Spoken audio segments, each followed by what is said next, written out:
Bismillahirrahmanirrahim. Assalamualaikum warahmatullahi wabarakatuh. Alhamdulillahi rabbil alamin.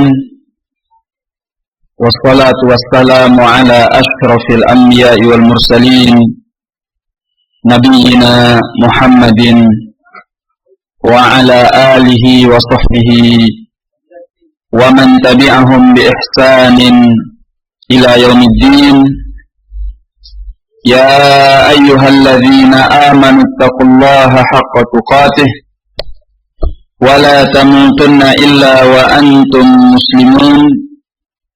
Ya ayyuhalladzina amanu taqullaha wa qulu qawlan sadida yuslih lakum a'malakum wa yaghfir lakum dhunubakum.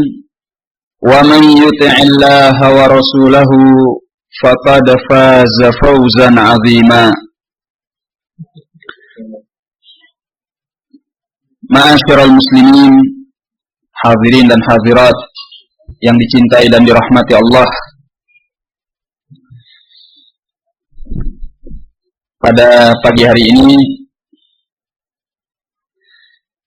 insyaallah kita akan membahas mengenai tanggung jawab orang tua di dalam pendidikan anaknya. Ini adalah tema yang cukup penting. Ketelan.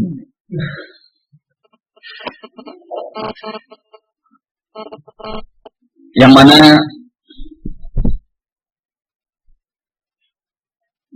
perhatian terhadap pendidikan anak sangat erat sekali kaitannya dengan masa depan agama kita. Karena anak-anak kita adalah pelanjut generasi. Mereka lah yang akan menjaga agama kita pada masa yang akan datang. Kalau anak-anak kita adalah anak-anak yang saleh, maka diharapkan kebaikan agama pada masa yang akan datang. Dan sebaliknya, apabila anak-anak kita adalah anak-anak yang tidak saleh, dikhawatirkan muncul pula keburukan-keburukan dalam agama di masa yang akan datang. Oleh karena itu, hendaknya setiap orang tua dari kalangan muslimin, mereka mempunyai perhatian yang besar kepada pendidikan anaknya.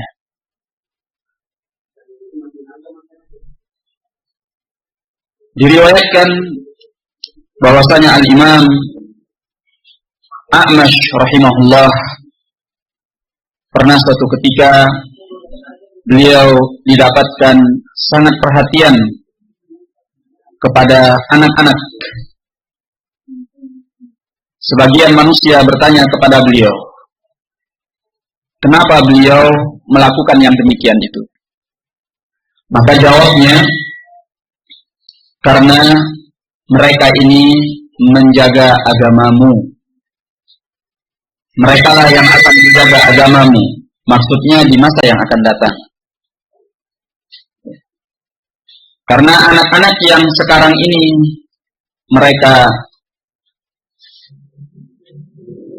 masih kecil, masih belum mengerti apa-apa, masih tidak mengerti banyak hal. Namun dengan perjalanan waktu, setahun, 2 tahun, 3 tahun, 4 tahun, 5 tahun, 10 tahun, 20 tahun, anak-anak kecil ini tidak akan selamanya mereka kecil. Mereka akan tumbuh besar. Ya, mereka yang akan menggantikan orang-orang tuanya. Sehingga kalau tidak ada perhatian yang baik kepada mereka, menjadikan mereka anak-anak yang saleh, masa yang akan datang tergantung dengan mereka. Ketika mereka adalah orang yang baik, maka baiklah kaum muslimin. Kalau mereka adalah orang-orang yang tidak baik, maka tidak baiklah kondisi dan keadaan kaum muslimin. seorang sahabat yang mulia, yaitu Abdullah ibnu Abbas radhiyallahu anhuma. Ketika meninggalnya Rasulullah sallallahu alaihi wa ala alihi wasallam, beliau masih dalam usia yang sangat muda, seorang fata, anak muda yang masih ya bisa diistilahkan dalam bahasa kita masih bau kencur. Beliau radhiyallahu anhu dalam usianya yang sangat muda seperti itu punya perhatian besar kepada ilmu. Beliau bertekad mendatangi setiap sahabat Nabi sallallahu alaihi wasallam yang mempunyai hadis, yang mendengarkan dari Nabi sallallahu alaihi wasallam sunnahnya. Ibnu Abbas mengajak seorang pemuda Ansar untuk melakukan hal yang sama. Namun pemuda Ansar ini menolaknya dan mengatakan, untuk apa kita mendatangi sahabat-sahabat itu, mengumpulkan riwayat-riwayat hadis, sementara di tengah-tengah kita masih banyak orang-orang besar, para ulama besar, para sahabat yang jauh lebih mulia. Ya. Di sana ada Abu Bakar, di sana ada Umar, Utsman, Ali, Mu'adz, para sahabat-sahabat besar, fuqaha as-sahabah, ahli-ahli fikih, ulamanya sahabat. Pemuda ini menolaknya, tetapi Abdullah ibnu Abbas tidak terpengaruh. Beliau radhiyallahu anhu melanjutkan untuk mendatangi sahabat-sahabat yang mempunyai hadis Nabi sallallahu alaihi wasallam. Sampai diriwayatkan pada sebagian kesempatan beliau mendatangi seorang sahabat untuk mendapatkan satu hadis, sehingga beliau harus tidur di depan pintu rumahnya sahabat tersebut, karena sahabat itu tidak keluar. Begitu sahabat itu keluar, dia mendapatkan Abdullah ibnu Abbas dalam keadaan sedang tertidur dan dibangunkan. Ditanyakan apa hajatnya Abdullah ibnu Abbas datang ke rumahnya. Ibnu Abbas radhiyallahu anhuma menjawab bahwasanya dia ingin mendengarkan hadis yang pernah didengarkan sahabat itu dari Rasulullah sallallahu alaihi wasallam. Sampai sahabat itu mengatakan, ya ibnu ammi Rasulullah, wahai anak paman Rasulullah sallallahu alaihi wasallam, jika seandainya engkau menyuruh orang untuk memanggilku mendatangimu, niscaya aku akan mendatangimu menyampaikan hadis itu. Artinya tidak usah engkau yang datang dan harus tidur di depan pintuku untuk menungguku. Kemudian Abdullah ibnu Abbas menjawab dengan jawaban yang luar biasa, jawaban yang pantas ditulis dengan tinta emas. Kata beliau, al-ilm yukta wala ya'ti. Ilmu itu didatangi, bukan mendatangi. Ini di masa salaf. Kemudian demikianlah kegiatan Abdullah ibnu Abbas. Dia mengumpulkan ilmu, mengumpulkan hadis dari para sahabat Nabi alaihi salatu wassalam. Hari demi hari, kemudian tahun demi tahun, masa pun berganti. Sahabat-sahabat besar tadi kan tidak selamanya hidup di dunia. Mereka juga manusia biasa yang akan meninggal. Meninggallah Abu Bakar, Umar, Utsman, Ali, dan para sahabat-sahabat besar.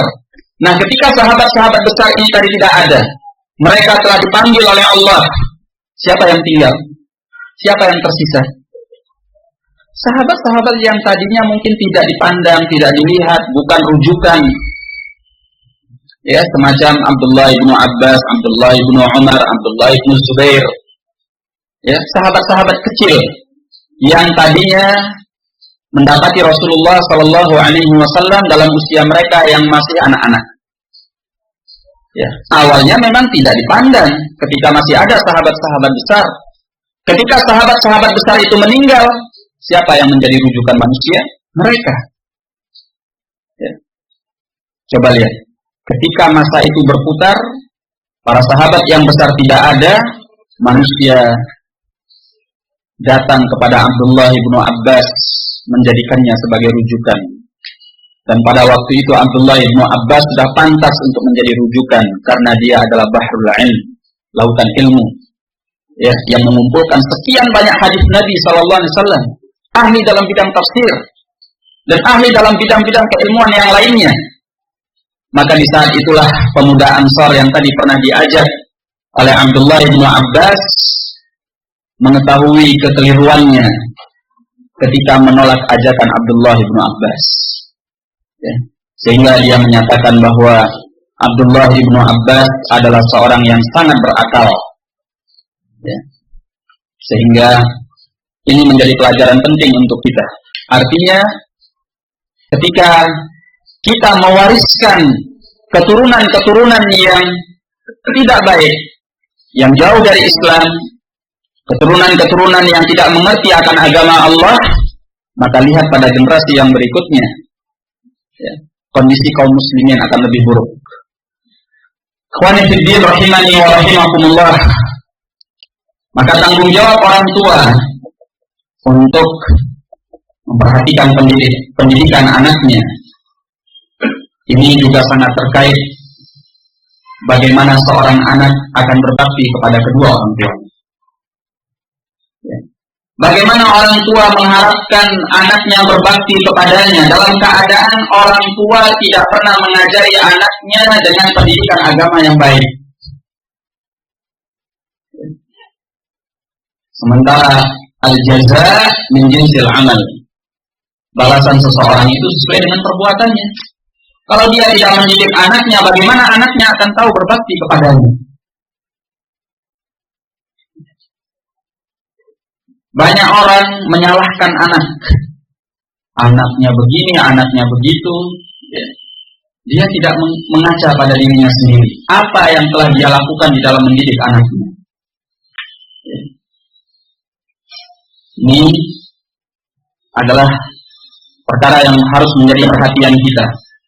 Sehingga Allah Azza wa Jalla di dalam Al-Quran, di dalam surah At-Tahrim ayat yang ke-6, Allah menyatakan, Ya ayyuhalladzina amanu qu anfusakum wa ahlikum nara. Wahai orang-orang yang beriman, jagalah diri-diri kalian dan anak-anak keturunan kalian, keluarga kalian. Keluarga itu termasuk istri dan juga anak-anak keturunan kita dari api neraka Allah. Mereka adalah tanggung jawab kita sebagai orang tua. Nabi sallallahu alaihi wasallam dalam hadisnya menyatakan, kullukum ra'in wa kullukum mas'ulun 'an ra'iyatihi. Setiap kalian adalah pemimpin dan setiap kalian akan dimintai pertanggungjawabannya tentang apa yang dia pimpin. Hadis Abdullah bin Umar muttafaqun alaih, dikeluarkan oleh Al-Bukhari dan Muslim. Oleh karena itu, pendidikan anak adalah kewajiban dari Allah.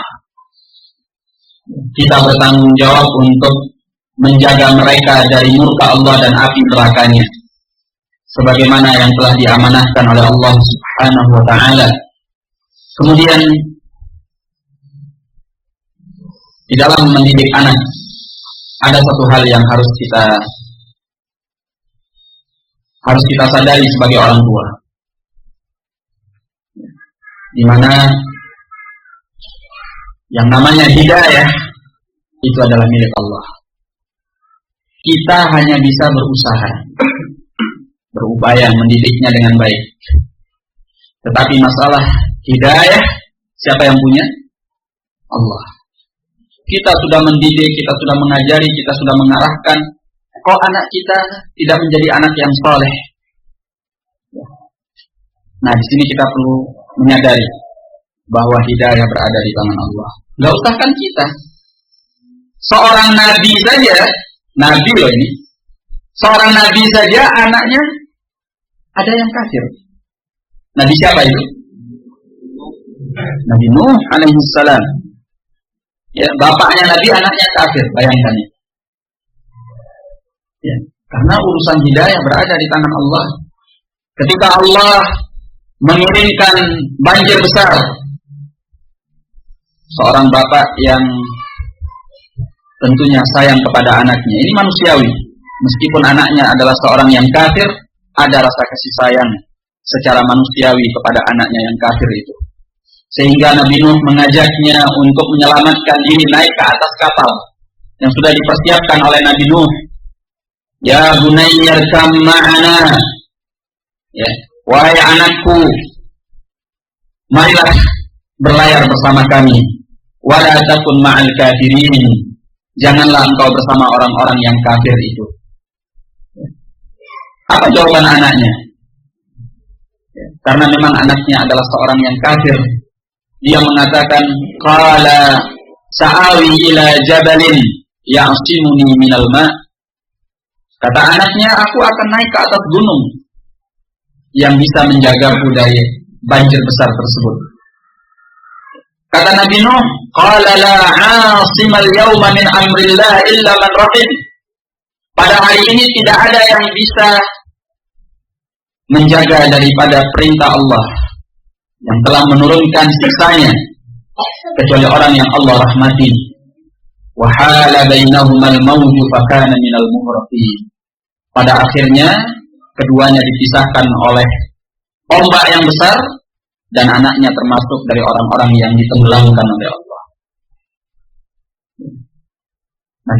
Nabi Nuh alaihissalam sebagai seorang bapak secara manusiawi dia punya rasa kasih sayang kepada anaknya meskipun anaknya itu kafir, sehingga Nabi Nuh mengatakan kepada Allah, Rabbi inna bni min ahli wa inna wa'dakal haq wa anta ahkamul hakimin.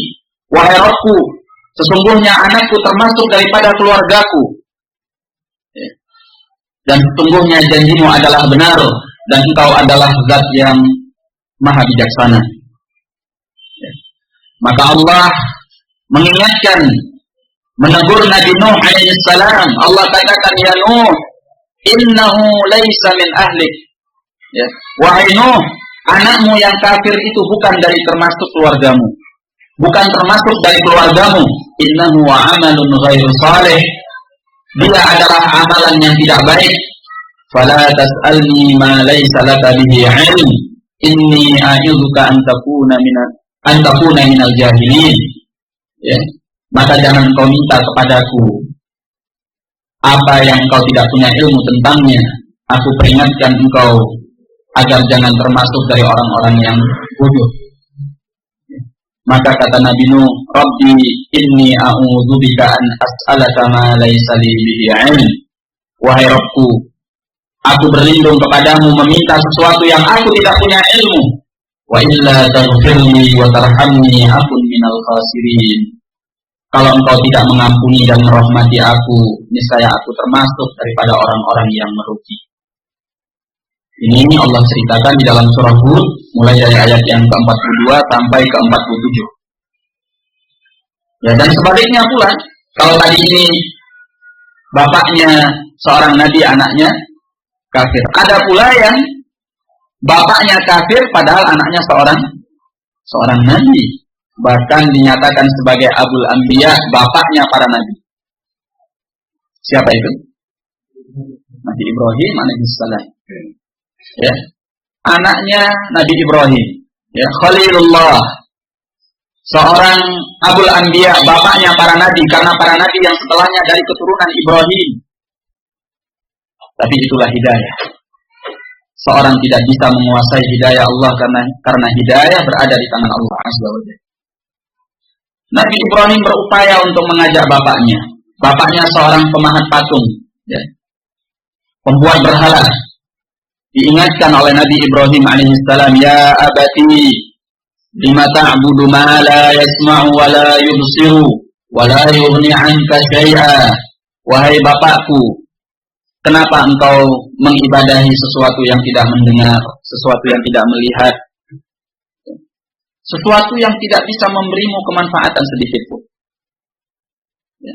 Diajak berpikir secara logis oleh Nabi Ibrahim alaihissalam. Kenapa engkau ibadahi sesuatu yang tidak mendengar, sesuatu yang tidak melihat, sesuatu yang tidak bisa memberikan kemanfaatan?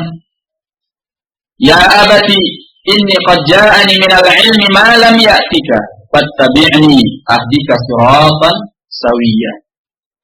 Ya. Wahai bapakku, sesungguhnya telah datang ilmu kepadaku yang tidak datang kepadamu, maka ikutilah ajakanku, aku tunjukkan kepadamu jalan yang lurus. Ajakan dengan lemah lembut, kata-kata yang indah dari Nabi Ibrahim alaihissalam. Dia katakan dengan ucapan yang indah pula. Dia panggil bapaknya dengan panggilan yang sangat menghormati. Dia katakan, ya abati, ya, wahai bapakku, la ta'budi syaitan, jangan engkau ibadahi syaitan. Inna syaitana kana lirrahmani 'asiyya, karena sesungguhnya syaitan itu adalah pendurhaka kepada Allah yang Maha Pengasih. Ya abati, inni akhafu ayyamassaka 'adzabun minar rahman fatakuna lisyaitani waliya. Wahai bapakku, aku khawatir engkau akan tertimpa oleh azab dari Allah yang Maha Pengasih, sehingga engkau termasuk teman bagi syaitan. Ini dalam surah Maryam ayat yang ke-42 sampai ke-45.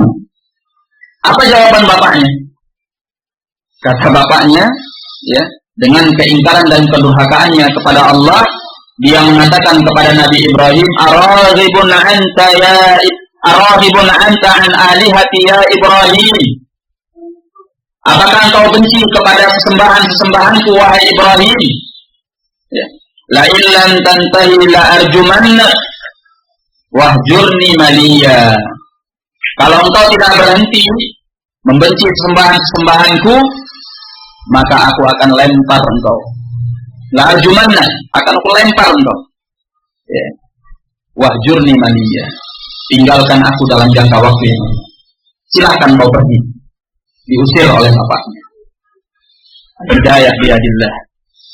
Ya, bapak bisa menjadi kafir meskipun anaknya soleh. Atau sebaliknya, bapaknya baik, soleh, anaknya kafir. Dan yang tentu menjadi harapan kita, kedua-duanya adalah soleh. Bapaknya soleh, anaknya soleh. Siapa di kalangan para nabi yang demikian? Bapaknya nabi, anaknya nabi.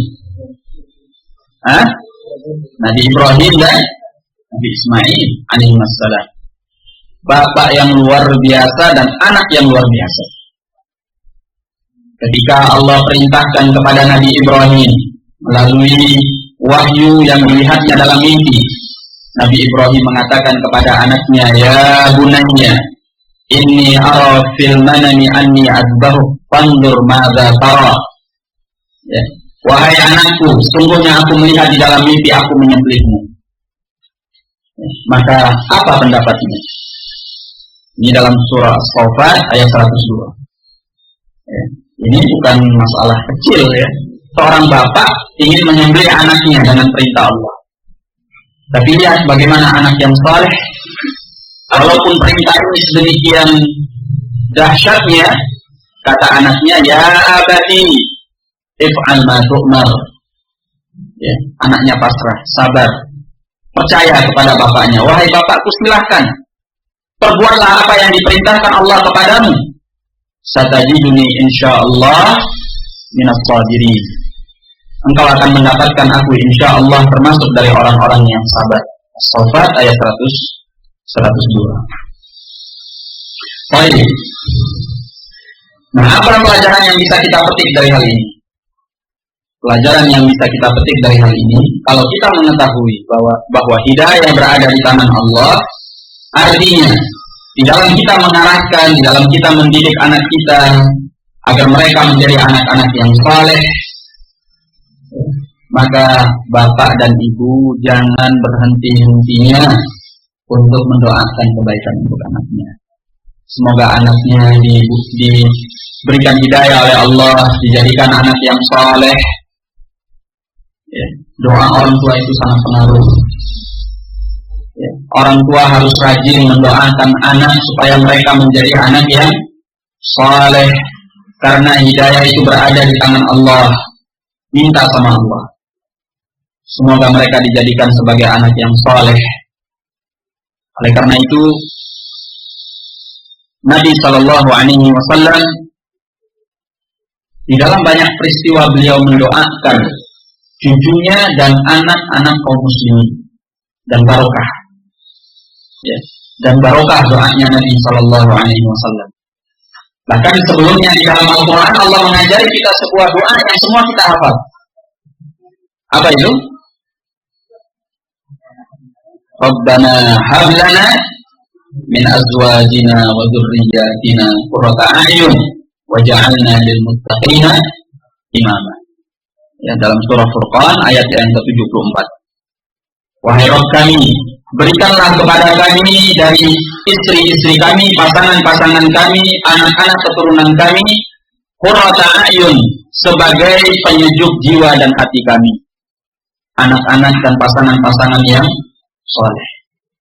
Ya, kalau kita seorang bapak, kita minta istri kita, anak kita adalah orang-orang yang baik, yang soleh, yang menyejukkan hati kita. Demikian pula kalau itu seorang istri, dia minta agar dia diberi suami dan anak-anak yang soleh, yang menyejukkan hatinya. Dan ini tidak bisa tanpa kuasa Allah Azza wa Jalla. Harta kita tidak akan bisa membuat istri dan anak kita menjadi soleh. Percayalah. Ya, kedudukan kita, jabatan kita, ya, kehormatan kita tidak akan bisa membuat istri dan anak kita menjadi orang baik. Karena itu kuasa Allah. Ya. Yang membuat mereka menjadi orang baik itu adalah petunjuk dari Allah Azza wa Jalla. Maka minta sama Allah, doa sama Allah di dalam sujud-sujud kita dan di waktu-waktu mustajabah. Ya, minta agar kita diberi pasangan hidup dan anak-anak keturunan yang menyejukkan hati kita. Mereka adalah orang-orang saleh yang mendatangkan kebahagiaan di dalam hidup kita.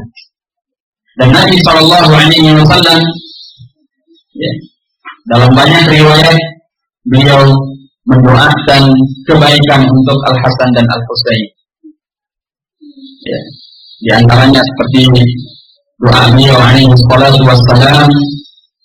Ya, suatu ketika beliau alaihi salatu wassalam membentangkan sebuah kain besar, kemudian memanggil Ali bin Abi Thalib dan Fatimah, anak putrinya, serta kedua cucunya Al Hasan dan Al Husain. Beliau masukkan ke dalam kain besar itu dan beliau tutup dengan tangan kirinya. Kemudian beliau mengangkat tangan kanannya ke atas langit dan beliau menyatakan, meminta kepada Allah, Allahumma ahla baiti, ya Allah, ini adalah keluargaku, yaitu yang ada dalam selimut ini, yang ada dalam kain besar ini adalah keluargaku, ya Allah.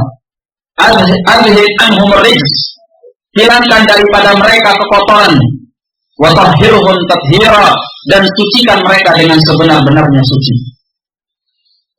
Ini permintaan Nabi sallallahu alaihi wasallam sebagaimana dalam hadis Ummu Salamah yang dikeluarkan oleh Al-Imam Ahmad rahimahullah.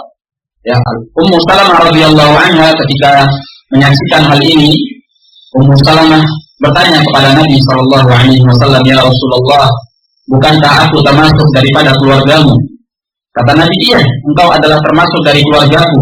Kemudian Nabi memerintahkan Ummu Salamah untuk masuk ke dalam kain besar itu tadi. Nah, ini perhatian Nabi Shallallahu Alaihi Wasallam kepada keluarganya, minta sama Allah agar mereka dibersihkan oleh Allah, ya, disucikan oleh Allah sehingga menjadi orang-orang yang baik, orang-orang yang soleh. Karena Nabi tidak punya kuasa untuk itu, yang punya kuasa hanya Allah. Buktinya Nabi tidak punya kuasa. Apa buktinya Nabi tidak punya kuasa? Beliau tidak bisa membuat pamannya menjadi seorang musyrik. Pamannya meninggal dalam keadaan kafir.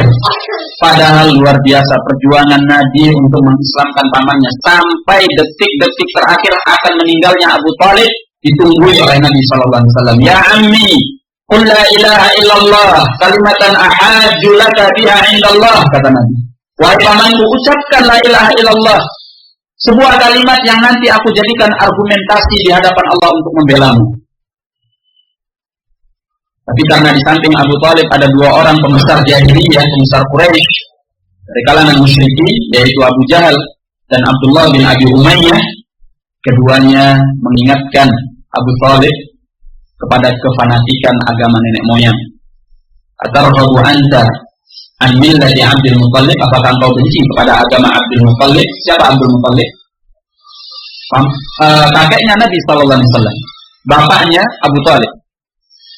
Maka Abu Thalib enggan untuk mengatakan la ilaha illallah dan meninggal di atas kekafirannya. Nabi bersedih dan Nabi mengatakan kalau seandainya aku tidak dilarang oleh Allah, aku akan selalu memintakan ampun untukmu selama aku tidak dilarang.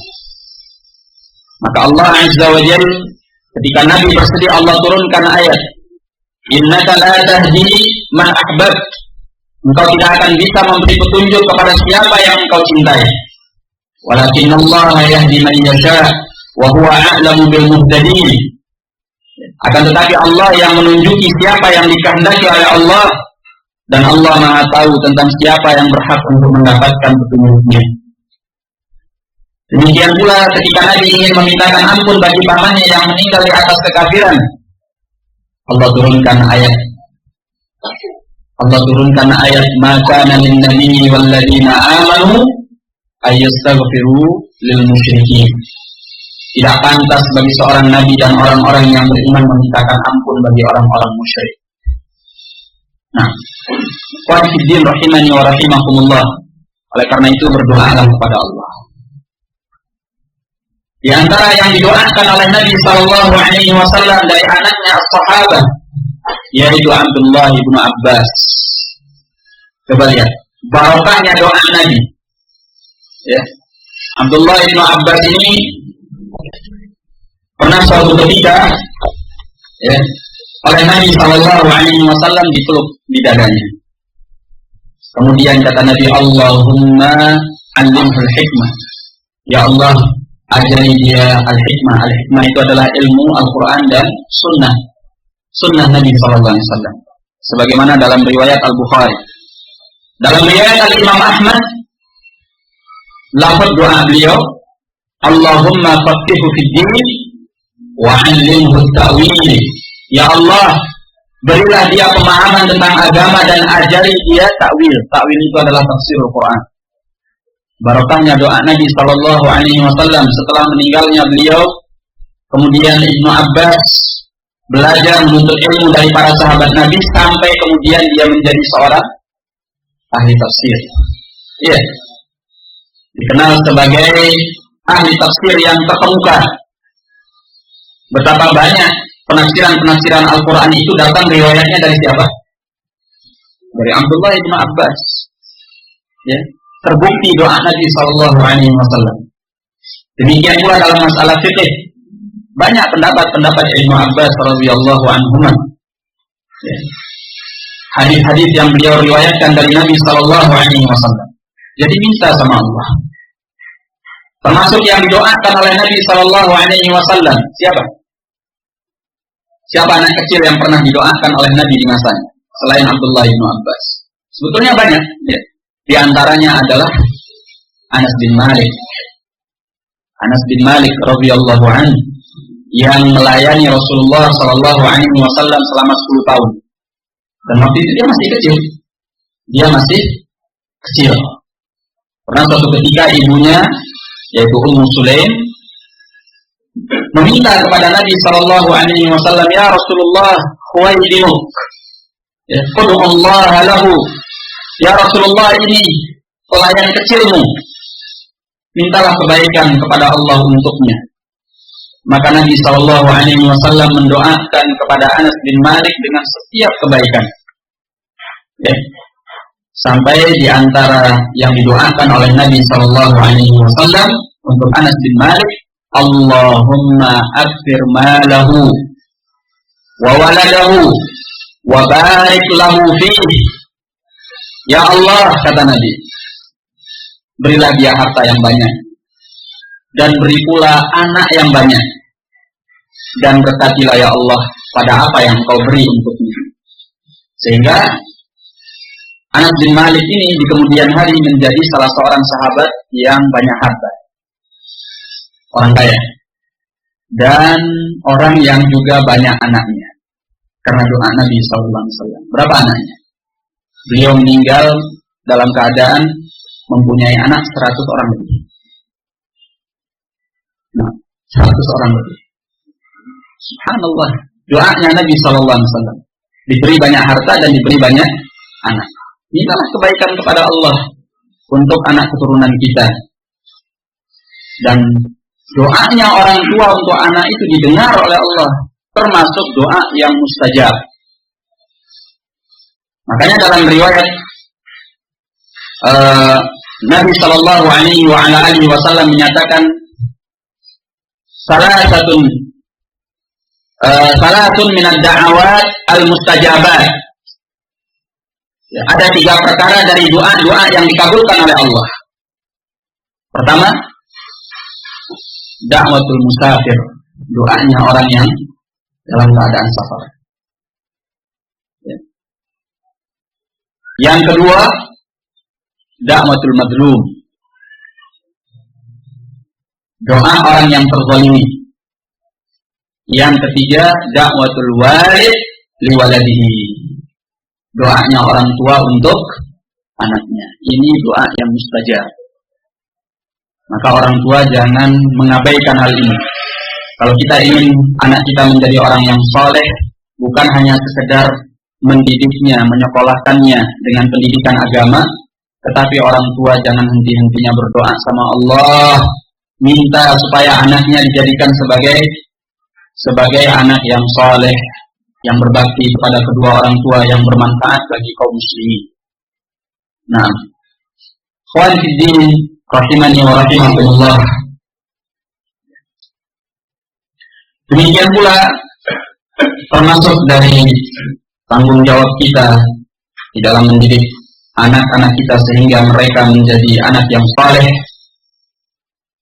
adalah kita menjaga lisan kita. Jangan sampai keluar dari lisan kita ucapan-ucapan yang tidak baik terhadap anak kita, umpatan-umpatan, ya, doa-doa yang tidak baik untuk anak kita, meskipun dalam keadaan kita marah kepada mereka. Jaga lisan kita. Karena itu Nabi Sallallahu Alaihi Wasallam di dalam Sahih Muslim dalam hadis Jabir yang panjang, ya, disebutkan dalam riwayat itu bahwa ada seseorang yang berkata kepada ontanya, dia menghardik ontanya, syah, ya, la'anakallah, ya, dia doakan laknat kepada ontanya tersebut, semoga Allah melaknatmu. Ya. Maka Nabi Sallallahu Alaihi Wasallam ketika mendengarkan hal ini beliau bersabda, man hadzal la'in bariyah, siapa orang yang melaknat ontanya tadi? Ya, siapa orang yang melaknat ontanya tadi? Maka orang itu mengatakan, ana ya Rasulullah, saya ya Rasulullah. Maka kata Nabi Sallallahu Alaihi Wasallam, inzil anhu fala tashabna bimal'un. Ya, silakan engkau turun dari ontamu, jangan engkau sertakan kami dengan sesuatu yang sudah dilaknat, yang sudah diumpat, ya, dengan pernyataan laknat Allah. Ya. Kemudian diingatkan oleh Nabi Sallallahu Alaihi Wasallam, dan ini penting untuk kita. Kata beliau, la tad'u ala anfusikum, jangan kalian berdoa kejelekan atas diri kalian. Wala tad'u ala auladikum, jangan kalian mendoakan kejelekan atas anak-anak kalian. Wala tad'u ala amwalikum, jangan kalian mendoakan kejelekan atas harta-harta kalian. La tuwafiqu minallahi sa'atan yus'alu fiha 'ata fayastajib lakum, jangan sampai kalian menempati suatu saat di mana Allah bila diminta pada waktu itu akan mengabulkan apa yang kalian ucapkan. Ya. Jadi meskipun kita marah, jaga lisan kita. Jangan sembarang mengumpat anak, menghardik anak. Terkadang ya kita lihat banyak kan, kalau sudah marah lepas kontrol terhadap anaknya. Dasar setan kamu. Ya, kalau dia setan, bapaknya siapa kan gitu. Ibunya siapa?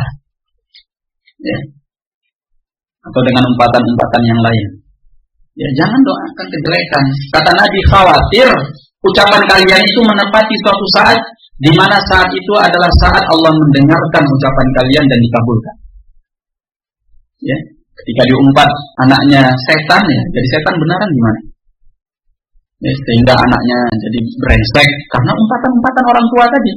Anaknya nakal, anaknya kurang ajar, bukan diarahkan dengan baik, menjaga lisan, tetapi orang tuanya mengumpat dengan sejadi-jadinya. Umpatan-umpatan yang luar biasa. Ya, ini ada pengaruhnya kepada anak itu. Kalau menepati suatu saat di mana Allah mengabulkan doa, khalas. Apa yang dikatakan oleh orang tua itu akan menjadi kenyataan. Ya, maka sebaiknya kalau kita marah sekalipun ucapkan ucapan yang baik. Ya, orang Arab itu masya Allah. Mereka meskipun marah, ucapan mereka ucapan yang baik. Ya. Misalnya dia mengatakan di kamar Allah yahdi. Jadi dia katakan Allah yahdi. Apa artinya Allah yahdi? Semoga Allah memberi hidayah kepadamu. Dia menyatakan itu ucapan marah. Ya. Bukan hanya sekedar doa biasa, tapi itu ada muatan dia marah. Allah yahdi. Tapi kandungannya baik, yaitu semoga Allah memberi hidayah kepadamu. Atau dia katakan Allah yuslihu. Meskipun dia marah, tapi kandungan ucapannya adalah doa yang baik. Semoga Allah memperbaiki. Nah, ini bagus. Ya. Dibanding kita mengatakan ucapan umpatan seperti yang sudah saya contohkan tadi. Dan di masyarakat kita banyak yang lebih parah.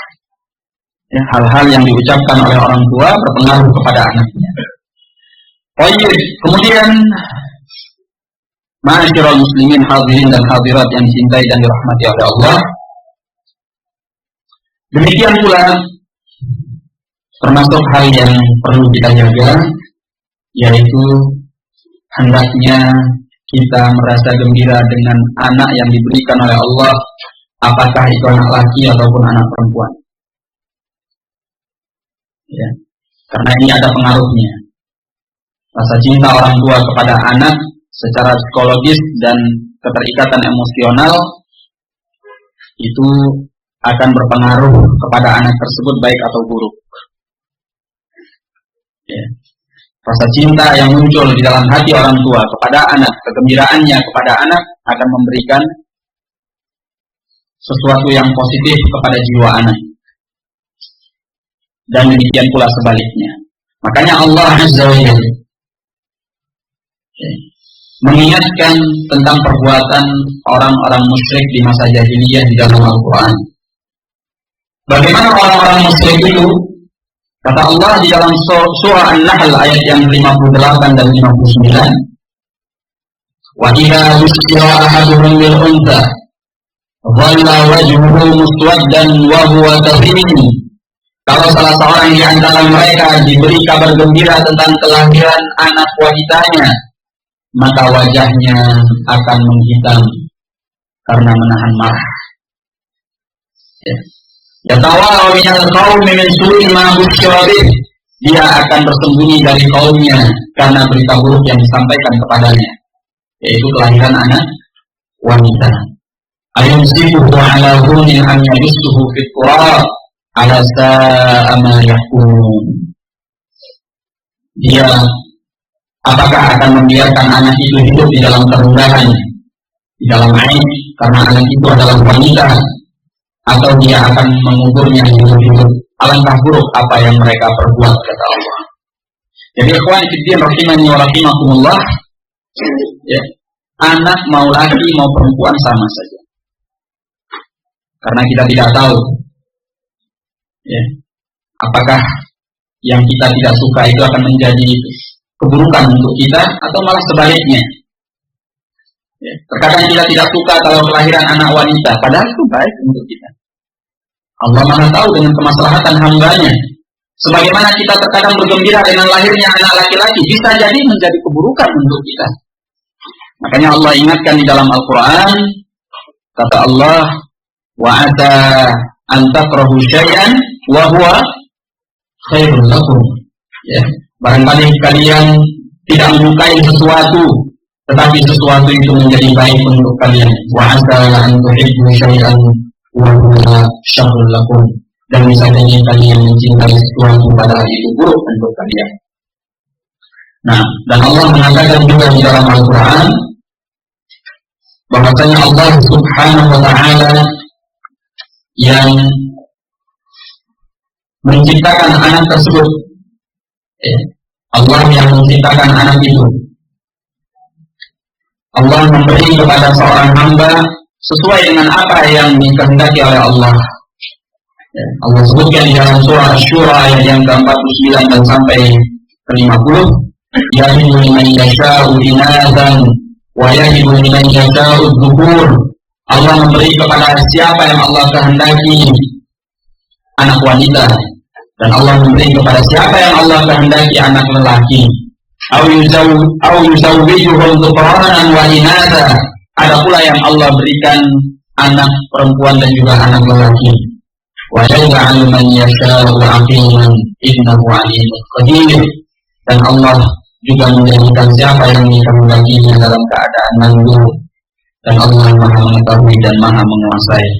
Asy-Syura ayat 49 sampai 50. Nah, dan Allah katakan dalam ayat lain, aba'ukum wa abna'ukum la tadruna ayyuhum aqrabu lakum naf'an. Bapak-bapak kalian dan anak-anak kalian, kalian tidak tahu mana kemanfaatannya yang lebih dekat untuk kalian. Jadi siapapun anak yang Allah beri, mau laki mau perempuan, ya, maka bergembiralah dengannya. Karena apa yang Allah beri itu pasti baik untuk kita, insya Allah. Kemudian termasuk dari sikap pendidikan orang tua kepada anak, jangan mencela anak meskipun anak itu jelek rupa atau mungkin cacat. Jangan dicela, sebab Allah Subhanahu wa Ta'ala yang telah menciptakannya, yang telah membentuk tubuhnya, wajahnya, parasnya, dan anak itu sendiri tidak kuasa untuk menjadi dia sebagai anak yang ganteng atau cantik. Anak itu sendiri tidak kuasa. Yang kuasa telah menciptakannya adalah Allah. Sehingga jangan kita mencela, ya. Jangan kita mencela. Allah sudah mengingatkan di dalam Al-Quran, di antaranya di dalam surah Ali Imran ayat yang ke-6. Allah katakan, "Wallazi yusawwirukum fil arham kaifa yasha." Allah yang telah membentuk kalian di dalam rahim-rahim ibu kalian sesuai dengan apa yang Allah kehendaki. Ya. Dan terkadang anak yang mungkin jelek rupa itu, masya Allah, Allah beri dia kelebihan. Ya. Barangkali dia menjadi anak yang saleh, anak yang sangat sayang kepada orang tuanya. Ya. Sehingga kita jangan meremehkan dia. Di antaranya Allah ingatkan di dalam Al-Quran, di dalam surah Al-Baqarah ayat 221, "Wala amatun mu'minatun khairun min musyrikatin walau a'jabatkum." Budak wanita itu lebih baik daripada wanita musyrikah walaupun mereka mengagumkan kalian. Fisik itu tidak ukuran. Ya, fisik tidak ukuran bahwa dia baik atau buruk. Ada orang yang fisiknya jelek tapi aura batinnya baik, kan gitu. Ya, masya Allah dia punya tabiat yang masya Allah baik. Ya. Kemudian diberi oleh Allah ya, kesantunan, watak yang terpuji dan lain sebagainya, sehingga lebih menyenangkan. Ya, lebih menyenangkan dibanding barangkali anak yang jauh lebih ganteng atau lebih cantik daripada dia. Nah, itu adalah hikmah dari Allah Azza wa Jalla. Oleh karena itu, seperti dalam ayat tadi, Allah ingatkan bahwa fisik itu bukan ukuran. Wanita yang budak sekalipun itu lebih baik kalau dia mukmin dibanding wanita yang merdeka, cantik, mengagumkan kalian tetapi dia musyrikah. Nah, demikian pula ma'asyiral muslimin, hadirin dan hadirat yang dicintai dan dirahmati oleh Allah, termasuk dari kewajiban kita orang tua dalam mendidik anak, yaitu memilihkan anak nama-nama yang baik. memilihkan anak nama-nama yang baik. Nah, karena nama-nama yang baik itu punya pengaruh kepada anak. Ya. Punya pengaruh kepada anak. Kalau namanya adalah nama yang baik, anak itu kita ikatkan secara maknawiyatnya, secara batinnya kepada orang yang baik pula. Ya. Seperti misalnya kita namakan Ibrahim, kita ingatkan dia dengan Nabi Ibrahim alaihissalam. Ya. Beda halnya kalau kita namakan dia misalnya Robert. Siapa Robert? Ya kan? Ya. Ini tidak memberikan dia dukungan untuk kebaikan. Ya. Tidak memberikan dia dukungan kepada kebaikan. Oleh karena itu, kebiasaan orang-orang terdahulu dari kalangan as-shalihin memberi nama anak-anak mereka dengan nama-nama orang saleh yang sebelumnya. Diriwayatkan di dalam hadis Al-Mughirah bin Syu'bah, pernah Al-Mughirah bin Syu'bah ini ditanya oleh seorang yang beragama Kristen dari negeri Najran. Ya. Kata orang ini kepada Al-Mughirah bin Syu'bah, kalian membaca dalam ayat, ya ukhta Harun, wahai saudara wanita Harun. Ini kepada Maryam alaihissalam. Maryam itu siapa? Ibunya Nabi Isa. Berarti kalau Maryam dipanggil saudari wanitanya Harun itu siapa sih? Yang ma'ruf Harun itu adalah saudara Nabi Musa alaihissalam yang diutus oleh Allah bersama Nabi Musa alaihissalam. Jarak antara Nabi Isa dengan Nabi Musa itu berapa? Jauh kan? Jarak yang jauh sekali. Nabi Musa kapan masanya, Nabi Isa kapan masanya. Tapi kenapa ibunya dipanggil wahai saudari wanita Harun? Nah, ini pertanyaan orang tadi kepada Al-Mughirah bin Syu'bah. Al-Mughirah bin Syu'bah tidak tahu jawabannya. Sehingga ketika dia bertemu dengan Nabi sallallahu alaihi wasallam, dia bertanya kepada Rasulullah sallallahu alaihi wasallam tentang hal itu. Kenapa kita membacanya di dalam Al-Qur'an ya ukhta Harun, wahai saudari wanita Harun? Kata Nabi sallallahu alaihi wasallam, innahum kanu yusammuna atau yusammuna bi anbiya'ihim wa salihihim qablahum. Kata Nabi, orang-orang terdahulu itu biasa menamakan anak-anak mereka dengan nama nabi-nabi dan orang-orang soleh sebelumnya. Jadi Harun di sini bukan Harun yang diutus bersama Nabi Musa alaihissalam. Harun ini adalah saudaranya Maryam. Ya. Ini hanya sama dari sisi penamaan saja, karena memang kebiasaan mereka menamakan diri mereka atau anak mereka dengan nama para nabi ataupun orang-orang soleh yang terdahulu. Nah, barakallahu fikum. Dan ini pengaruhnya luar biasa ya kepada seorang anak, sehingga ada dukungan dari orang tuanya untuk kebaikan. Juga disebabkan karena nama itu adalah doa. Ya, kita doakan kepadanya kebaikan kalau namanya adalah nama baik. Beda halnya kalau kita namakan dia dengan nama-nama yang buruk. Termasuk kewajiban orang tua dalam dia mendidik, memelihara, dan mengarahkan anaknya kepada kebaikan, yaitu hendaknya orang tua tersebut membiasakan anaknya untuk berpenampilan dengan penampilan orang yang soleh. Ya. Dibiasakan anaknya untuk berpenampilan dengan penampilan orang yang soleh. Misalnya anak itu dipakaikan jubah, dipakaikan kolan sunnah,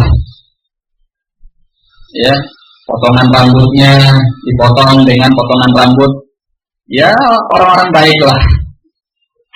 Jangan dibikin potongan rambutnya seperti para musikus misalnya. Yang apalagi yang notabene orang barat, kafir, ya kan? Atau pemain bola yang kafir, atau siapa yang tidak mencerminkan kebaikan. Ya. Beri mereka penampilan yang baik, beri mereka penampilan yang baik, buat mereka mencintai sunnah Rasulullah Sallallahu Alaihi Wasallam, memakai pakaian yang dipakai oleh Nabi Sallallahu Alaihi Wasallam. Allah mengatakan di dalam Al-Quran dalam surah Al-Ahzab ayat yang ke-21, "Laqad kana lakum fi Rasulillah uswatun hasanah." Sungguh telah ada pada diri Rasulullah contohan yang baik untuk kalian. Dan Allah katakan di dalam surah An-Nur ayat yang ke-54, "Wa in tuti'uhu tahtadu." Kalau kalian mengikuti Nabi Sallallahu Alaihi Wasallam, niscaya kalian akan mendapatkan petunjuk. Demikian pula termasuk hal yang perlu diperhatikan oleh orang tua di dalam mengarahkan anaknya kepada kebaikan. Ya, marilah kita menjadi orang tua yang penyayang kepada anak. Penyayang kepada anak. Mari kita kedepankan bentuk rasa kasih sayang kita kepada anak dibanding kemarahan kita. Terutama ketika anak kita itu dalam keadaan dia tersalah. Ya, Allah saja terhadap manusia Allah katakan inna rahmati sabaqat ghadabi. Rahmatku itu mendahului kemurkaanku. Itu Allah. Bagaimana dengan kita? Ya. Utamakan dalam menghadapi kesalahan anak adalah kasih sayang. Ya, kasih sayang. Bukan melampiaskan kemarahan kepadanya. Nah, sehingga anak itu merasa orang tuanya menginginkan kebaikan kepadanya. Ya. Dan ini punya keterkaitan yang erat. Anak itu akan mengenang kebaikan-kebaikan orang tuanya. Makanya Rasulullah Sallallahu Alaihi Wasallam beliau ketika melihat ada anak kecil yang bersalah, beliau alaihi salatu wassalam lebih cenderung menasehatinya dengan cara yang baik. Ya. Tidak kasar, tidak kaku, tidak keras.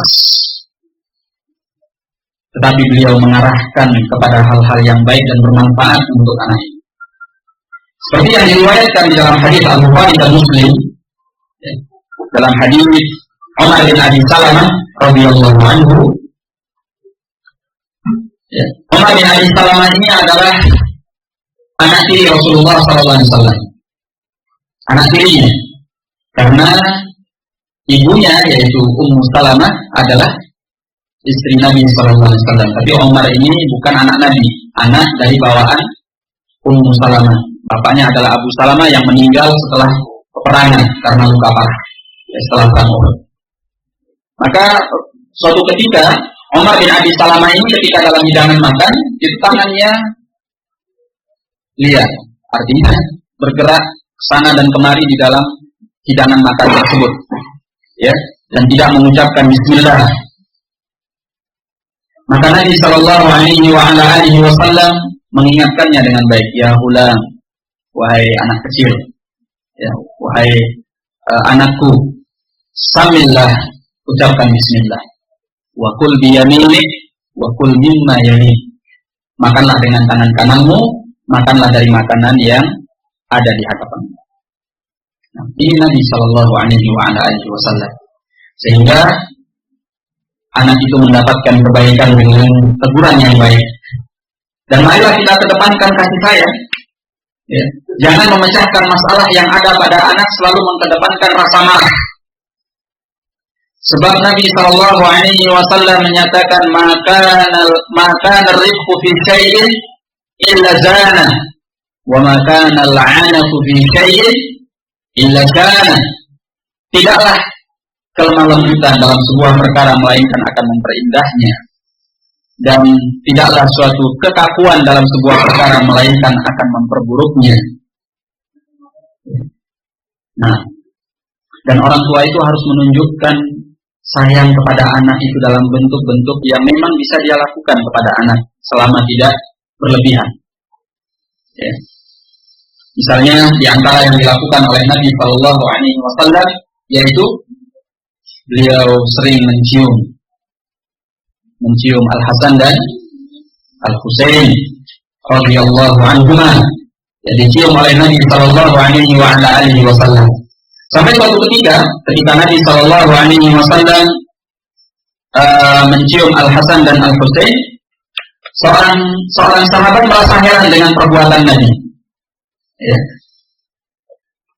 Dikatakan oleh Al-Aqra' bin Habis At-Tamimi, dia pernah duduk di dekat Nabi Sallallahu Alaihi Wasallam dan melihat Nabi Sallallahu Alaihi Wasallam mencium Al Hasan bin Ali. Kata dia, ya Rasulullah, inna liya ashratan minal walad. Aku punya 10 orang anak. Ya. Ma qabbaltu minhum ahad. Tidak ada seorang pun yang pernah aku cium. Ya. Maka Nabi Shallallahu Alaihi Wasallam melihat kepadanya dan Nabi mengatakan, man la yarham la yurham. Orang yang tidak punya kasih sayang tidak dikasih sayang ya Allah. Orang yang tidak punya kasih sayang tidak dikasihi oleh Allah Azza wa Jalla. Nah, jadi ikhwan fillah rahimani wa rahimakumullah, ini penting ya, mencium anak, ya, merangkulnya, itu luar biasa. Jangan dikira ini hal sepele. Ini ada keterikatan batin anak dengan orang tua. Ya, dia merasakan kehangatan orang tuanya, perhatian orang tuanya, kasih sayang orang tuanya, dan ini akan diingatnya yang kemudian memudahkannya untuk berbakti kepada orang tua itu. Ketika dia bisa membalas kebaikan orang tuanya, dia akan balas dengan sebaik-baiknya. Ketika dia merasakan bahwa orang tuanya sayang, perhatian, dan luar biasa terhadapnya. Nah ini yang terkadang tidak didapatkan ya oleh seorang anak apabila anak itu jauh dari orang tua. Anak masih kecil, di sekolah kan jauh, berjam-jam dari rumah, yang nggak mudah bagi orang tua untuk menjangkaunya. Jauh di luar kota, jauh bahkan di luar pulau.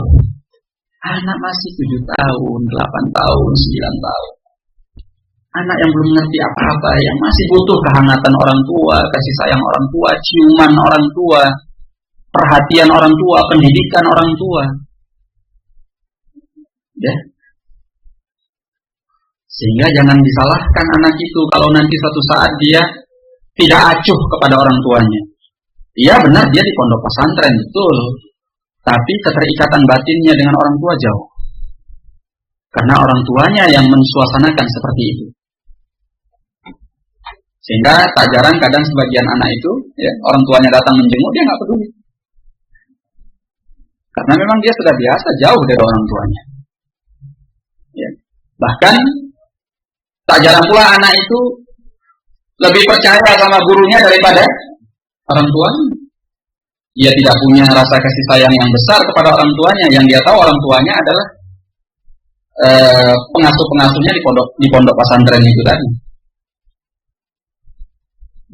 Sehingga salah satu nasihat berharga yang disampaikan oleh guru kami, Syekh Abdurrahman Al-Adani hafizahullah, bahwasanya dalam mendidik anak itu bukan yang penting anak itu pintar. Perhatian kita bukan hanya sekedar anak itu jadi pintar menghafal Al-Quran. Apa artinya anak yang pintar menghafal Al-Quran, tapi ketika dia jauh dari orang tua, kurang perhatian orang tua, kurang pendidikan pengarahan dari orang tua, membuat anak itu menjadi anak yang kaku. Ya, membuat anak itu jelek akhlaknya. Ya. Ini tidaklah besar kemanfaatannya apabila terjadi hal yang demikian. Sehingga bukan perhatian kita hanya sekedar anak itu pintar, tapi jadikan anak itu anak yang soleh. Soleh itu lengkap ya. Dia punya ilmu agama dan baik. Dan kita sebagai orang tua juga rubah pandangan kita Di mana mendidik anak itu bukan yang penting hanya sekedar diajari, sehingga kita berpikir kalau kita sudah letakkan dia di pondok pesantren, kita sudah sekolahkan dia, kemudian kita biayai, selesai urusannya. Saya sudah bertanggung jawab sama anak saya dan menjadi orang tua baik. Tidak. Urusan kita bukan hanya sekedar membiayai anak, menyekolahkan dia. Tugas guru itu hanya membantu kita untuk mendidik anak tersebut. Hanya sekedar membantu. Ya, karena kita tidak punya waktu yang banyak. Tetapi pada hakikatnya kewajiban yang paling utama dan yang paling pokok mendidik dan mengarahkan anak ada pada pundak kita sebagai orang tua.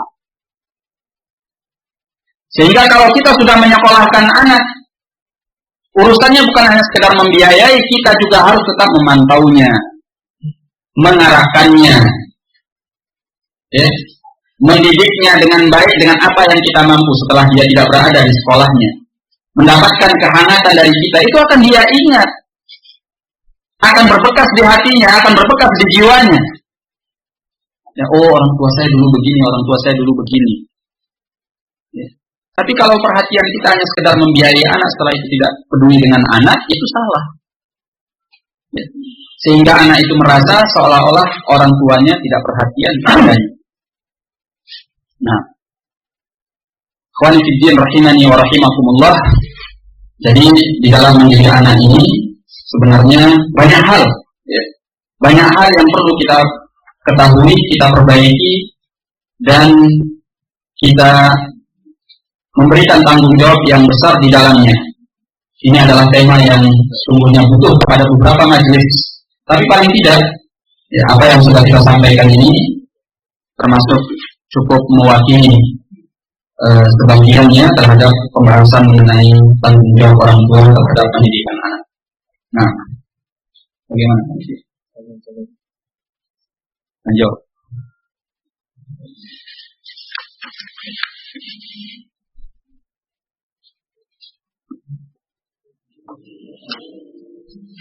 Nah,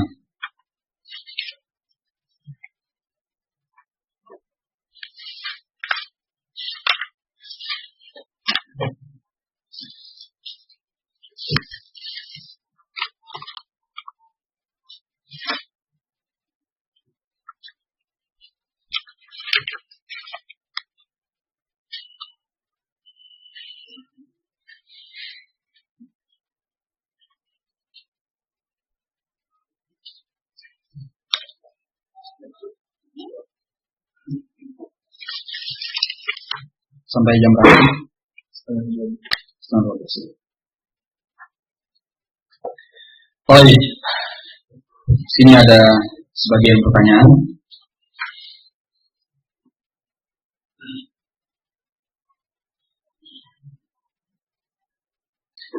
Alhamdulillah sudah ngaji lama, lebih kurang hampir 5 tahun Ustaz. Ngaji salah. Tapi hidayah belum datang juga kepada istri anak. Hanya kadang malu Ustaz, jika pas ketemu ikhwan-ikhwan, jika sedang berboncengan dengan istri anak. Anak sudah banyak menasihati istri anak lebih kurang 5 tahun. Tapi belum terbuka juga hatinya untuk mengamalkan sunnah nasihatnya. Karena mungkin di antara hal yang perlu Anda tingkatkan adalah berdoa kepada Allah. Ya, seperti pembahasan kita tadi, hati manusia tidak berada di tangan kita. Maka kalau kita ingin mendapatkan salah seorang dari keluarga kita, apalagi istri, mereka mendapatkan hidayah dari Allah, hendaknya kita minta sama Allah dengan doa. Minta sama Allah dengan doa. Ya, penuhi sebab-sebab pengkabulan doa. Dan di waktu-waktu mustajabah. Ibnu Qayyim rahimahullah menyebutkan di dalam Al-Jawabul Kafi, jika seandainya seorang hamba memenuhi sebab-sebab pengkabulan doa, menjauhi penghalang-penghalang doa, ya, disertai pula dia lakukan dengan hati yang penuh tunduk kepada Allah, yang penuh harapan kepada Allah, hati yang sedemikian tergantungnya kepada Allah, dan di waktu-waktu di mana Allah mendengarkan seorang hamba, maka insya Allah doa itu akan dikabulkan oleh Allah. Nah, ya, di antara sebab dikabulkan doa, misalnya kita jangan pernah putus asa untuk meminta, minta terus,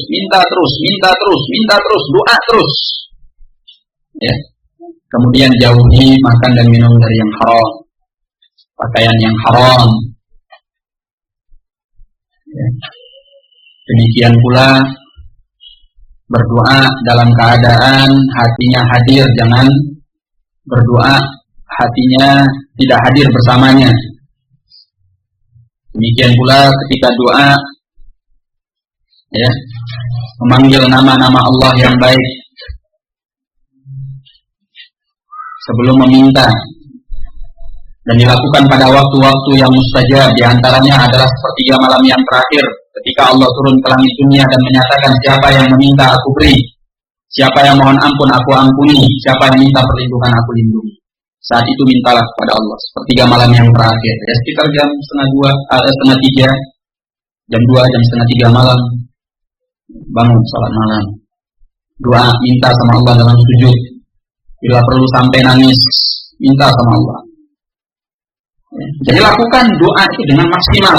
Jangan sekali doa terus nunggu waktu, nunggu pengkabulan. Ya, kapan yang dikabulkan oleh Allah? Doanya cuma sekali. Ya, ini enggak maksimal namanya. Ini tidak maksimal. Allah itu sangat senang ketika seorang hamba berdoa dan mendesak dalam doanya. Bagaimana mendesak? Meminta sampai dikabulkan oleh Allah. Ya, waktu lebih kurang 5 tahun itu bukan waktu sebentar. Kalau dia maksimal dalam doa, ya mudah-mudahan dikabulkan oleh Allah Azza wa Jalla. Ya, minta sama Allah. Semoga Allah memberikan hidayah kepada istri yang belum mendapatkan hidayah. Nah, wallahu a'lam bishawab. Ya.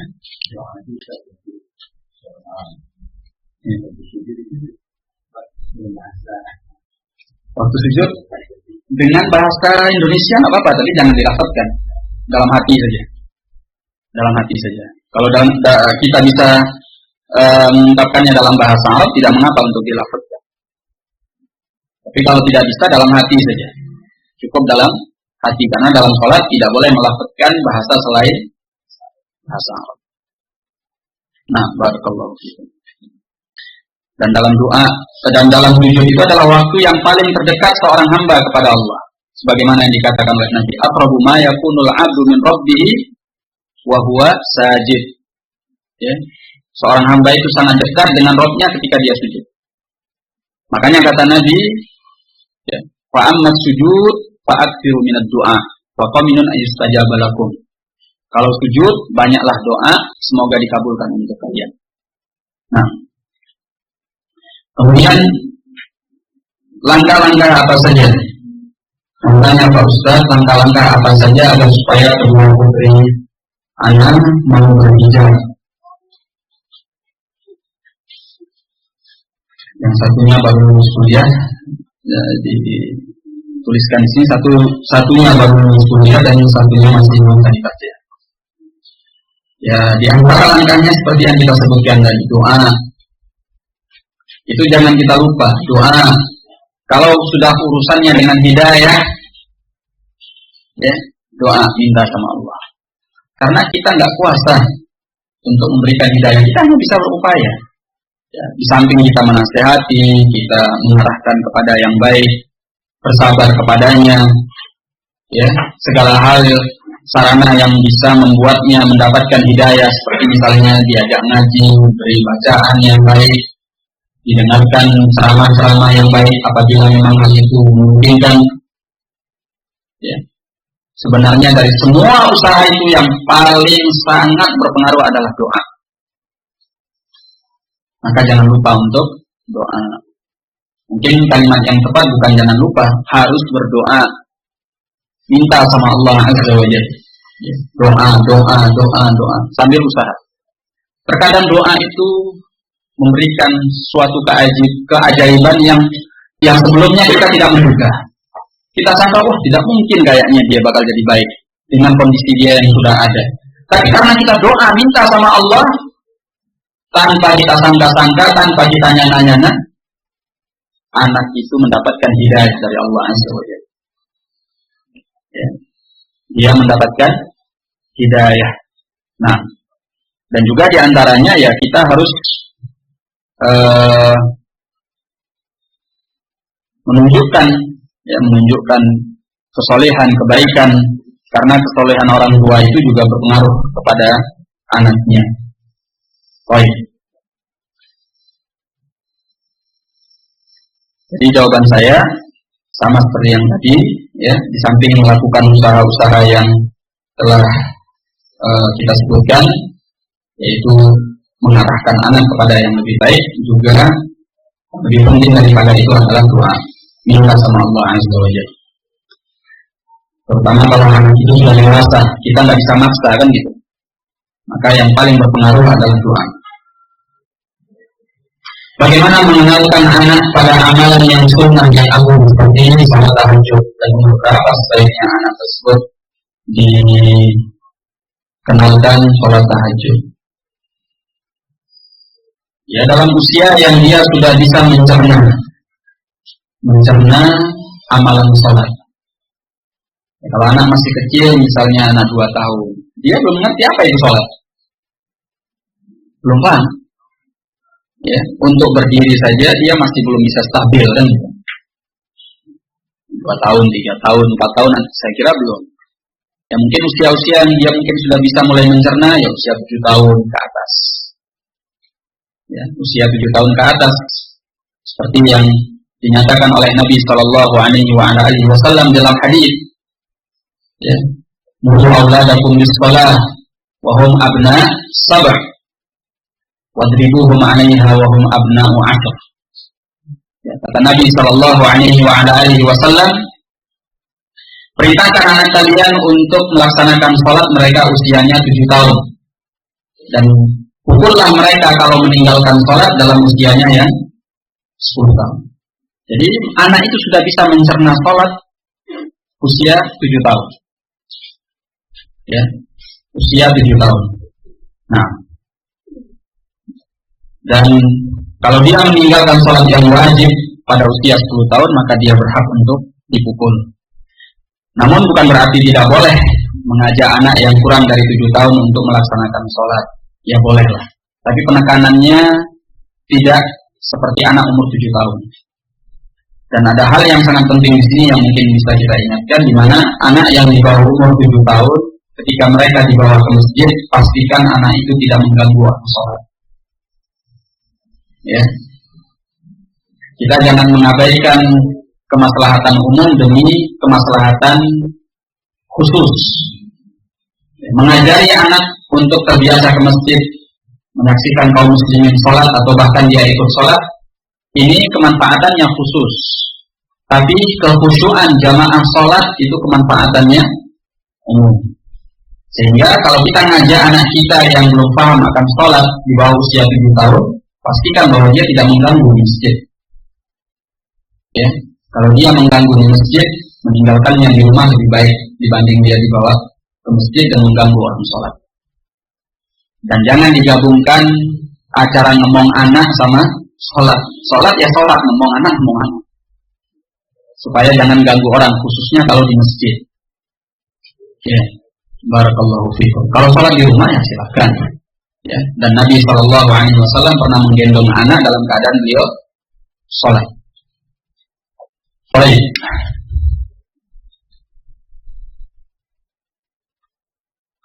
Di sini ada pertanyaan, sebetulnya ini di luar pembahasan ya. Baik. Ada kaitannya.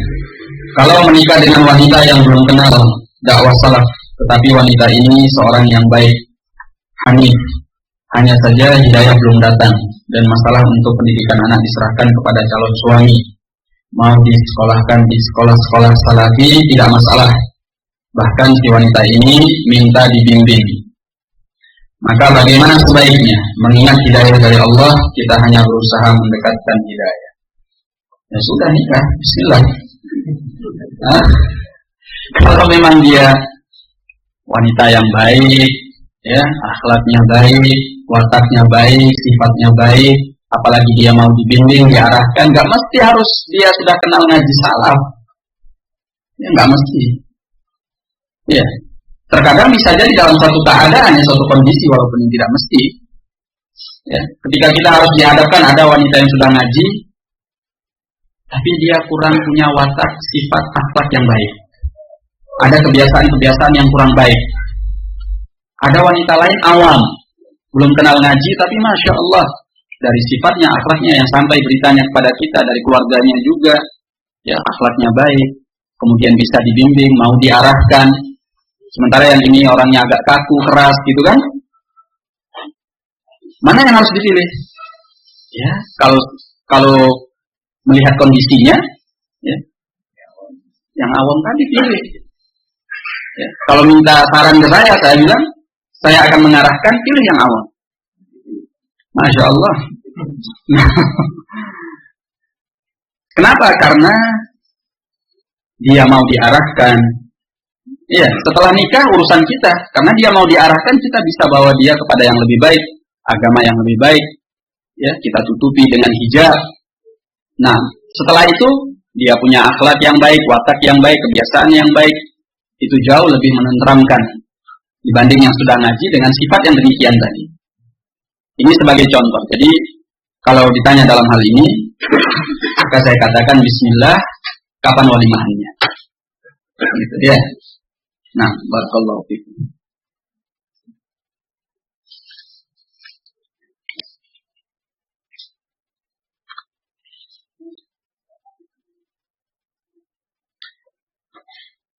Di sini ada pertanyaan. Bismillah, barakallahu fiik. Ustaz, Anda ingin bertanya, di antara kita masih sering menggunakan metode mengancam dalam menghadapi tingkah pola anak, terutama jika orang tua sudah lelah. Mohon nasihat dari Ustaz, bagaimana cara agar orang tua tidak gampang mengancam, tidak bikin jajan, tidak diajak jalan-jalan dan sebagainya. Dan jika pun dibolehkan, bagaimana batasan-batasan dalam memberi ancaman? Syukran jazakumullahu khairan.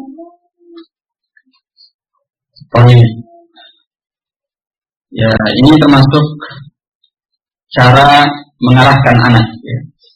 Jadi dalam menghadapi anak itu, anak kan berbeda-beda sifatnya, wataknya, kondisi dan keadaannya. Oleh karena itu orang tua pun harus pandai melihat kondisi dan keadaan anak. Sebagian anak itu, Masya Allah, dia punya watak yang lembut, halus anaknya. Cukup kita pelototi aja. Oh, bagi dia itu sudah hebat, sudah luar biasa, bahkan lebih dari anak panah. Kan gitu. Bapaknya melototinya sudah kelas. Selesai urusannya. Sudah cukup, nggak perlu diperlakukan lebih daripada itu. Ya, ada yang begitu. Ya. Ada yang mungkin tidak bisa dengan dipelototi. Ya. Perlu ada sedikit kata-kata yang mengingatkan dia dengan nada yang sedikit keras. Mungkin ada yang seperti itu, naikkan sedikit kadarnya. Ya, bukan hanya sekedar dilihat tapi diingatkan. Ya. Ada yang barangkali dia nggak bisa anaknya kalau dimarahi. Kalau dimarahi tambah jadi. Ada anak yang seperti itu. Nah, kalau kita sudah tahu anak kita seperti itu, jangan kita suka marah-marah sama dia. Makin kita marah, dia makin jadi. Apalagi anak, biasanya mereka punya watak kalau dilarang malah diperbuat. Kalau disuruh malah nggak mau. Misalnya dilarang, jangan masuk, dia malah masuk. Tapi keluar kamu, masuk dia. Ya. Yang namanya juga anak-anak. Seperti itu. Jadi orang tua harus pandai melihat kondisi dan keadaannya. Nah, ada anak yang memang dimarahi tidak mempan, tapi subhanallah, ketika orang tuanya tidak memarahi dia, justru dikasih senyum. Jangan ya, dia malah berbekas di hatinya. Oh iya Pak, atau oh iya Bu. Ya berarti nggak usah nanti marah. Ya, kasih senyum aja sudah, biar dia berhenti. Jadi disinilah kearifan seorang orang tua. Maka saya katakan tadi, kita jangan mengedepankan di dalam kita mendidik anak kepanikan kita, kelelahan kita. Ya. itu bukan alasan untuk kita sembarangan di dalam mensikapi anak kita. Makanya saya sebutkan tadi, Allah saja ketika berbuat kepada hambanya, Allah Subhanahu wa ta'ala mengatakan dalam hadis yang qudsi, ya, inna rahmati sabaqatu ghadabi, rahmatku itu mendahului kemurkaanku. Jadi masing-masing anak disikapi dengan kondisinya, dan asalnya, hukum asalnya di dalam mendidik anak adalah dengan cara kasih sayang. Dengan cara kasih sayang, itu hukum asalnya. Karena tidaklah suatu kasih sayang melainkan akan memperbaiki, dan tidaklah suatu kekakuan dan kekerasan melainkan akan merusaknya. Nah, barakallahu fikum.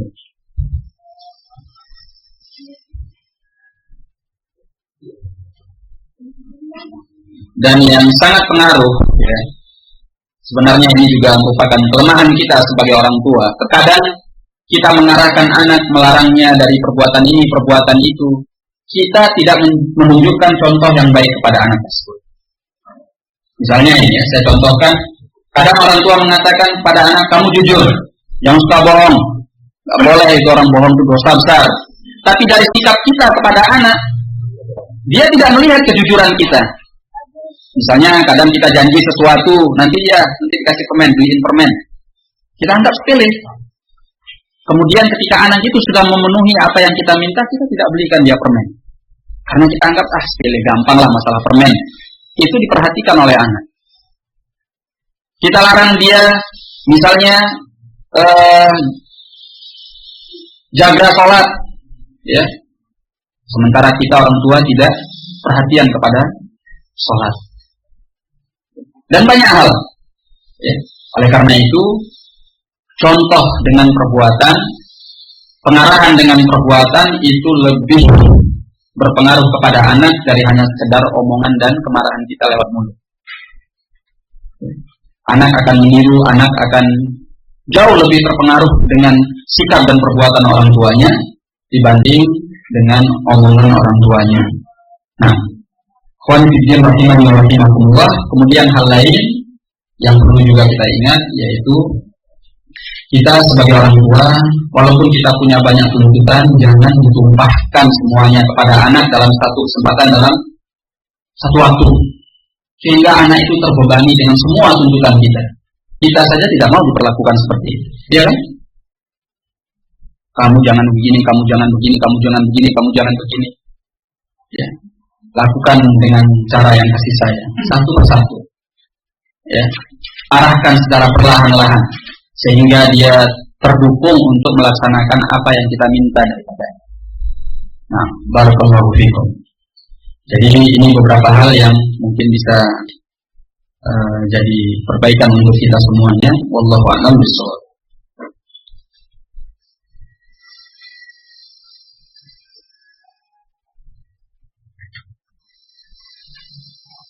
Apa yang harus dilakukan oleh orang tua apabila mengetahui bahwa di lingkungan sekolah atau TPA atau tetangga terdapat teman-teman anak yang suka menggurui, melakukan kekerasan baik memukul maupun berkata-kata kasar terhadap anak kita, sedangkan tidak tiap saat kita bisa mengawasi anak ketika di sekolah maupun di tetangga. Coba saat ada saat misal orang tua harus masuk ke rumah sebentar dan sebagainya. Hal tersebut perilaku kasar teman-temannya membuat dampak buruk ke anak kita. Jadi meniru perilaku teman-temannya tersebut. Ya. Di sini mungkin bisa kita bangkitkan kesadaran anak untuk bergaul dengan teman yang baik. Ya. Memang harus kita arahkan agar dia mendekat hanya kepada teman-teman yang baik. Mungkin kita harus berpesan, ya, kita ingatkan setiap dia mau sekolah dengan cara yang baik, ya, kita ingatkan, kita pesankan, kamu kalau di sekolah, ya, teman saja atau bergaul saja dengan teman-temanmu yang baik, nggak usah diikuti yang suka mencela, kamu nggak usah gaul dengan anak-anak yang seperti itu. Jadi disadarkan anak tersebut untuk dia bergaul dengan teman-teman yang memilih teman-teman yang baik, ya. Kemudian mungkin juga bisa kita dukung dengan kita menyebutkan bahwa kenapa dia tidak boleh berbuat seperti itu.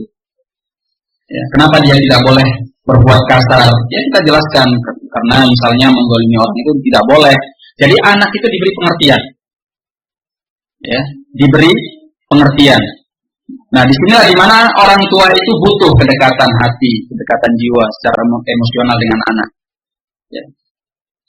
Di dalam menghadapi anak kita tidak bisa selalu mendoktrin anak, didoktrin tidak bisa.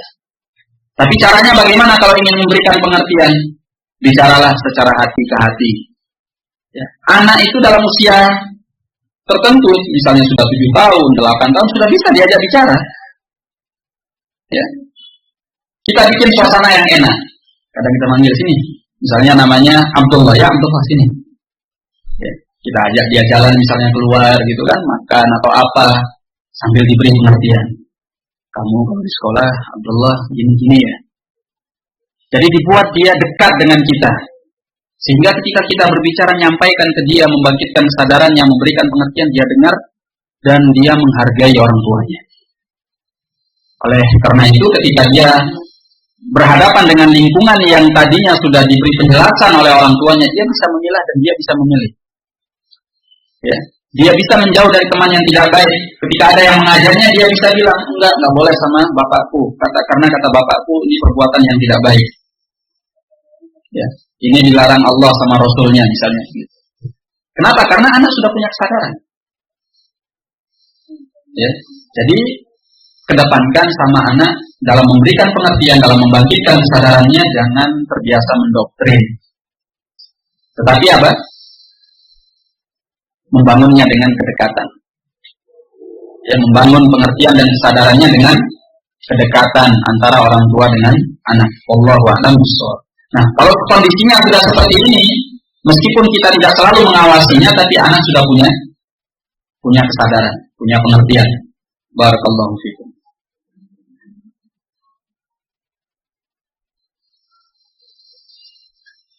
Bagaimana jika orang tua sudah melakukan kesalahan? Contoh, memarahi, dan anak sakit hati, teringat terus. Apa yang harus dilakukan oleh orang tua tersebut? Dan bagaimana jika anak berbuat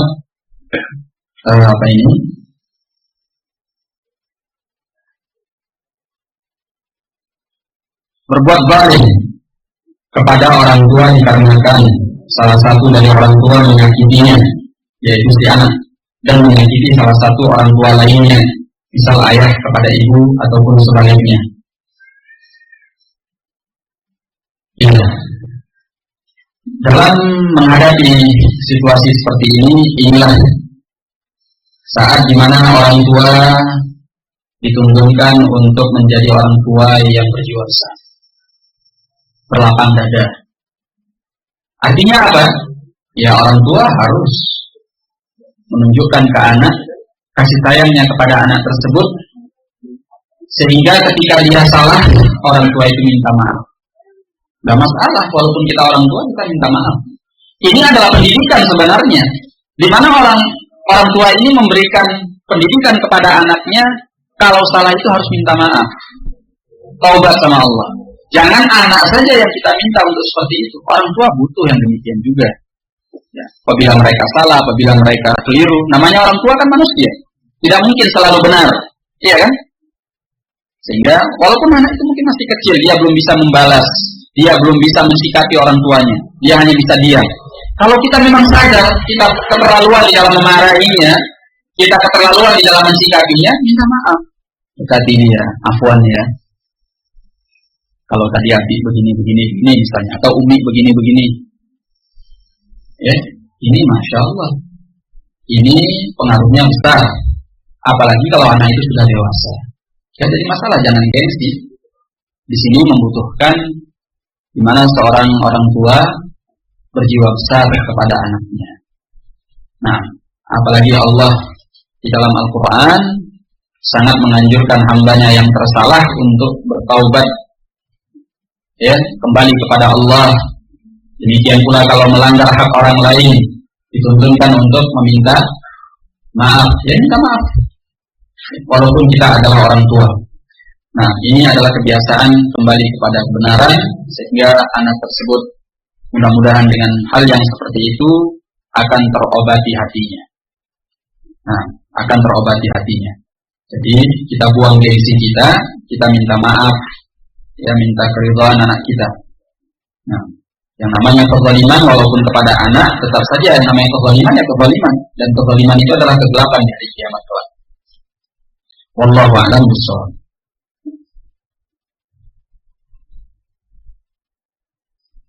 Ustaz, bagaimana kalau anak yang marah kepada orang tua karena orang tua yang membuat kita kesal atau memancing kemarahan anak? Apakah anak itu berdosa besar dan tidak diampuni oleh Allah? Ada nggak hak anak marah sama orang tua? Ya. Allah di dalam Al-Quran, ya, ketika berbicara tentang orang tua yang kafir yang memaksa anaknya untuk berbuat syirik, adakah kesalahan yang lebih besar daripada memaksa anak untuk berbuat syirik? Syirik itu sudah merupakan dosa yang paling top, paling tinggi sudah tingkatannya, ya kan? Nah, kata Allah, wa in jahadaka 'ala an tusyrika bima laysa laka bihi 'ilm. Kalau keduanya memaksa engkau untuk engkau menyekutukan aku dengan sesuatu yang engkau tidak punya ilmu, ya. Allah hanya mengajarkan apa? Fala tuti'huma. Jangan engkau taati keduanya. Tapi kemudian apa kata Allah?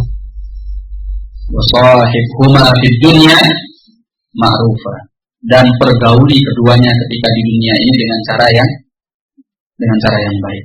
Apalagi kalau hanya sekedar kesalahannya di bawah itu, maka kita sebagai anak, ya walaupun orang tua kita buat kita kesal, buat kita gak suka dan lain sebagainya, ingat kita ini anak, mereka orang tua.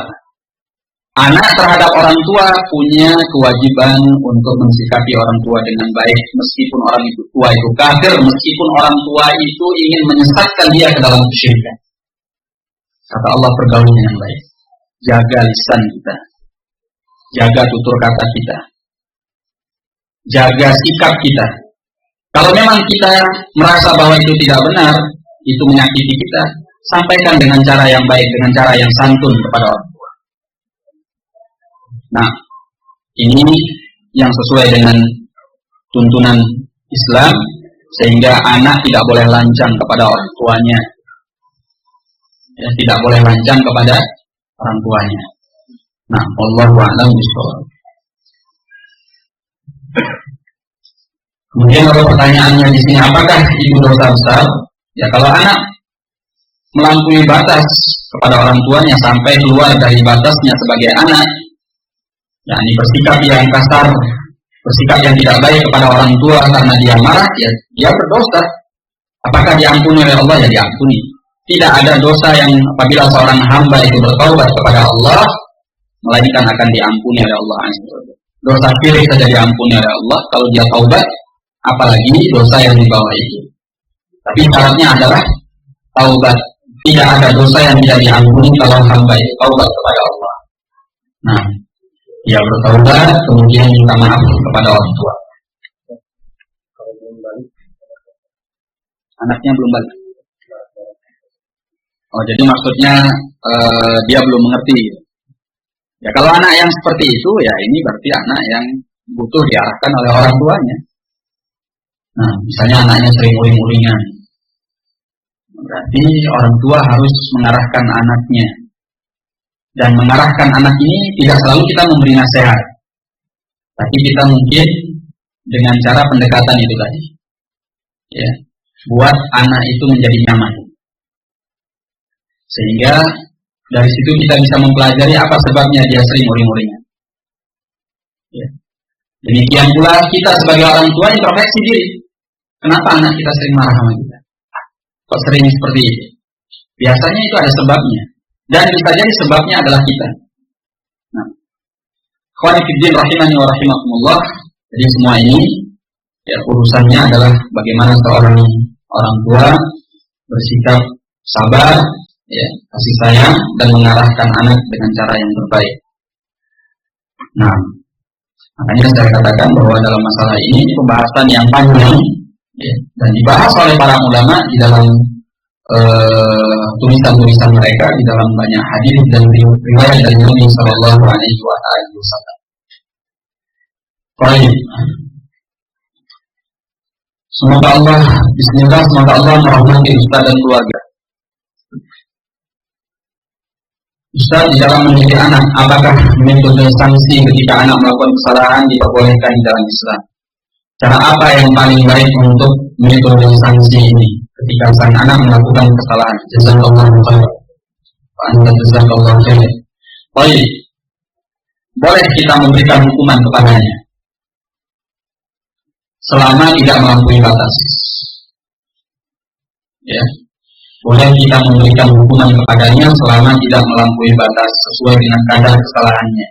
Dan ada satu hal yang perlu kita jadikan perhatian kita dalam pembahasan ini, yaitu upayakan di dalam memberi sanksi itu yang bermanfaat untuk anak.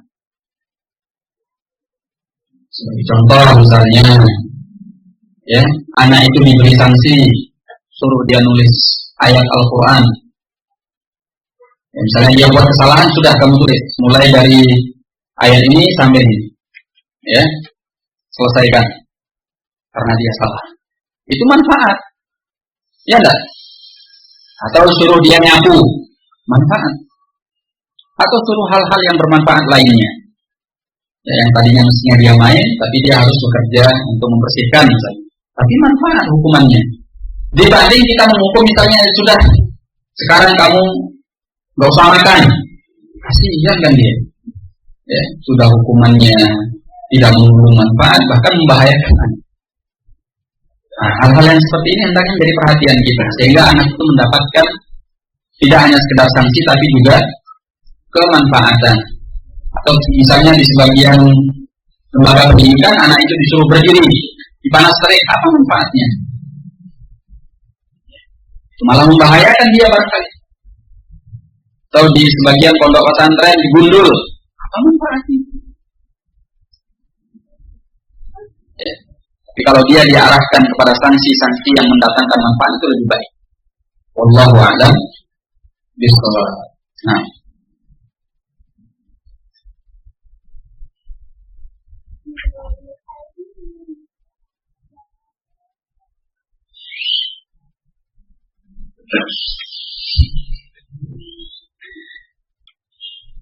Assalamualaikum Ustaz. Waalaikumsalam warahmatullahi.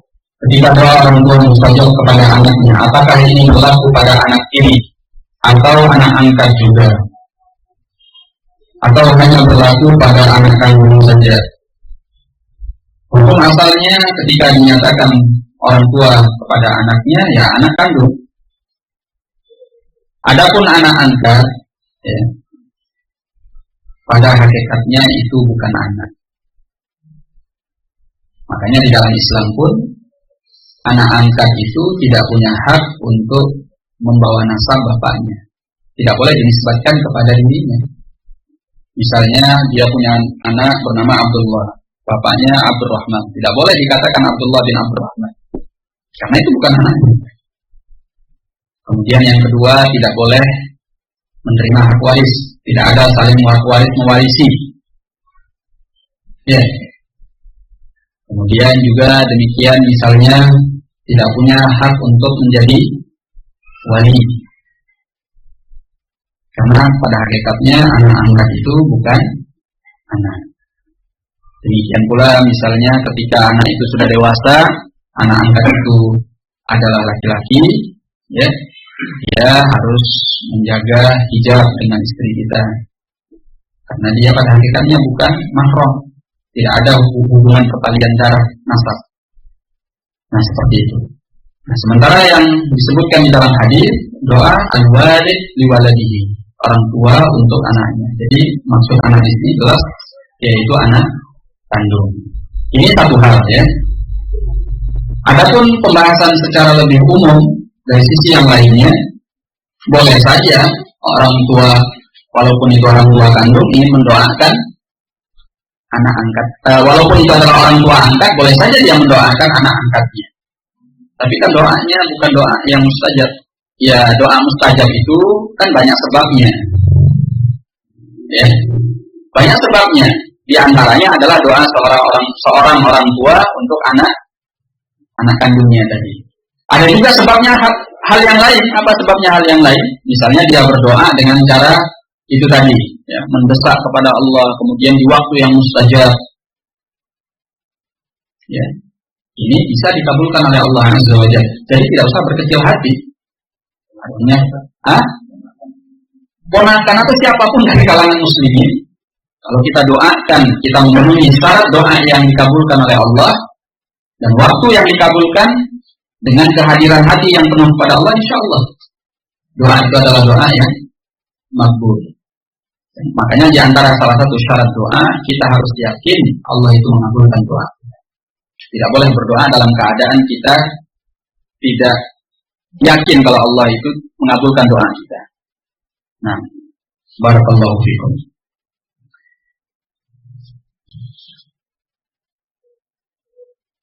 Bismillahirrahmanirrahim. Qadarullah. Apa ini? Apa ini?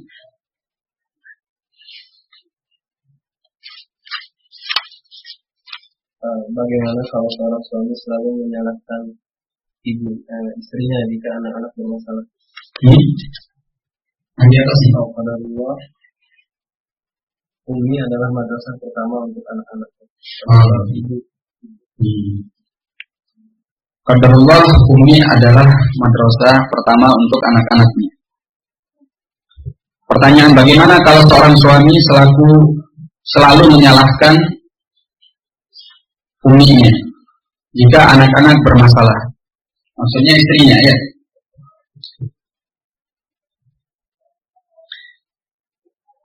Ya, sebenarnya ini masalah pendidikan anak bukan tanggung jawab istri saja.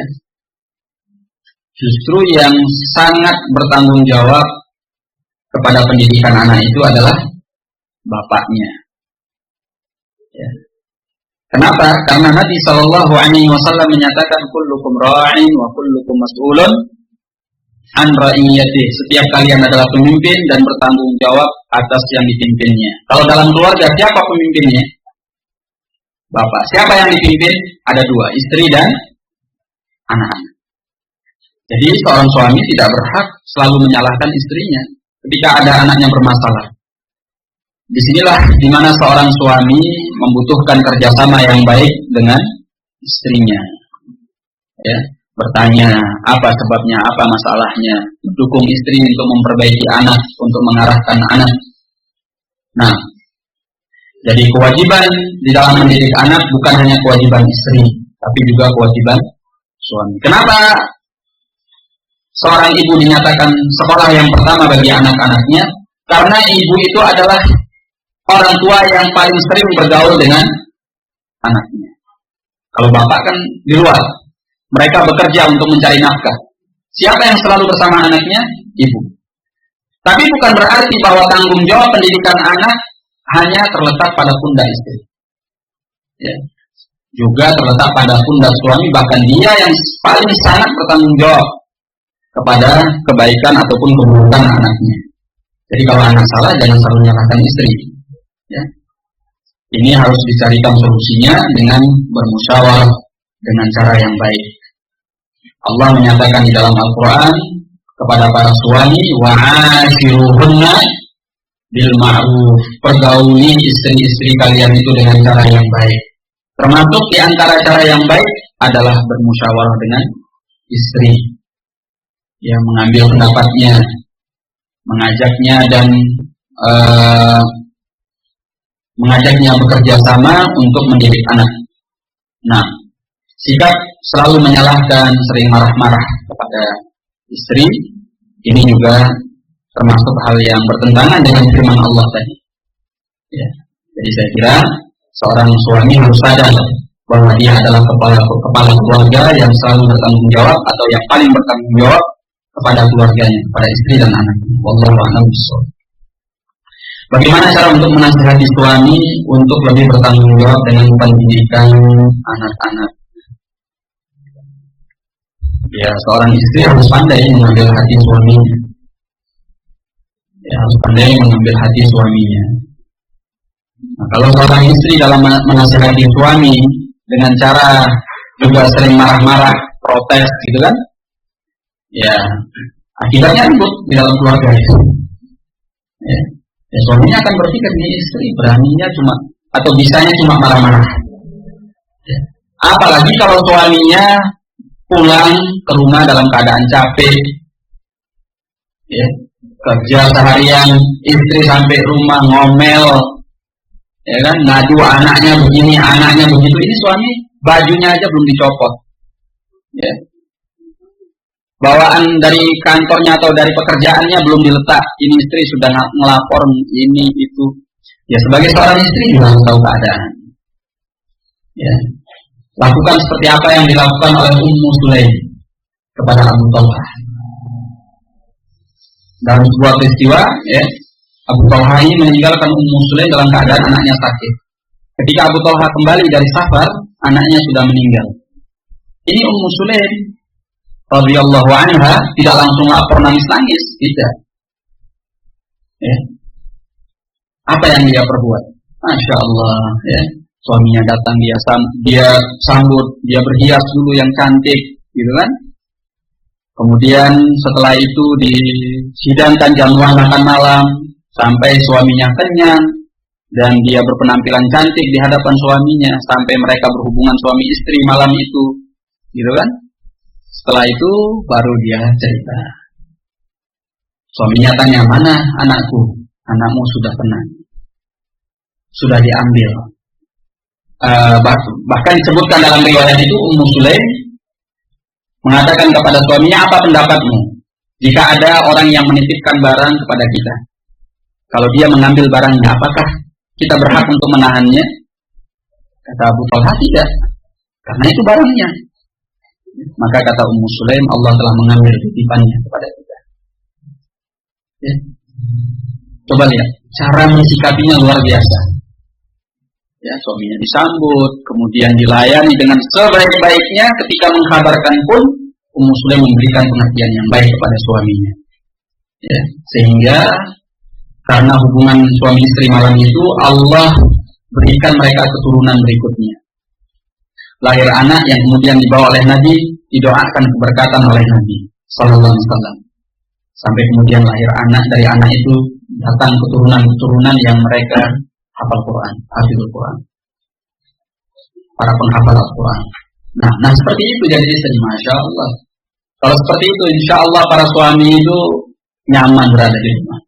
Baiti jannati, ya kan? Surgaku adalah, rumahku adalah surgaku. Kalau enggak, rumahku adalah tempat mumetku. Nah, karena baru pulang sudah dijejali dengan hal-hal yang seperti itu. Nah, istri juga harus tahu kapan dia harus bercerita, kapan dia harus mengungkapkan keluhannya, kemudian menyampaikan kepada suaminya. Ini semua membutuhkan kita mengenal sunnah Rasulullah Sallallahu Alaihi Wasallam. Ya, suami menjadi suami yang baik, istri juga menjadi istri yang baik. Wallahu a'lam bishawab. Saya kira kita cukupkan dulu sampai di sini.